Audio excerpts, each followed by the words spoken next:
có để men thân hình bóng bay rất khối nguyên, kiều càng cất tiếng rung càng hát, chọc ghẹo muôn nơi trăng chiều yên.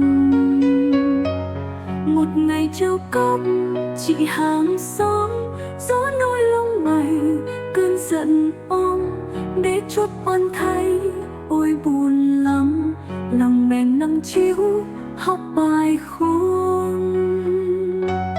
Tạm biệt tuổi mẹ lên đường, thế giới bao la có hoa vương, gặp để chuối kết tình bạn thiết, cùng vượt bão dòng chẳng vấn vương.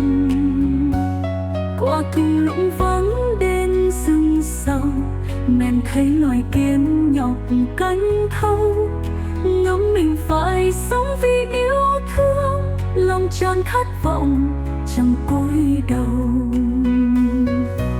Rồi mơ thế giới đầy hòa bình, chim sâu bướm lượn gió lung linh, không còn hận chiến loài vui sống, để mình dặn mãi hãy chân tình.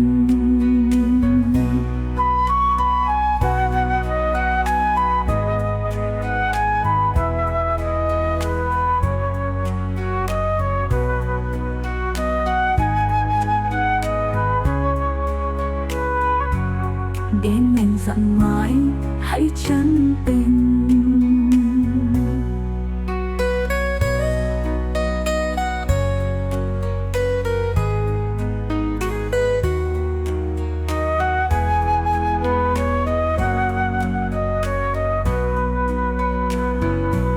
Một ngày treo cốc chị hàng xóm, gió nỗi lông mày cơn giận ôm, để chốt oan thay ôi buồn lắm, lòng mèn nắng chiếu học bài khôn. Tạm biệt tuổi mẹ lên đường, thế giới bao la có hoa vương, gặp để chuối kết tình bạn thiết, cùng vượt bão dòng chẳng vấn vương.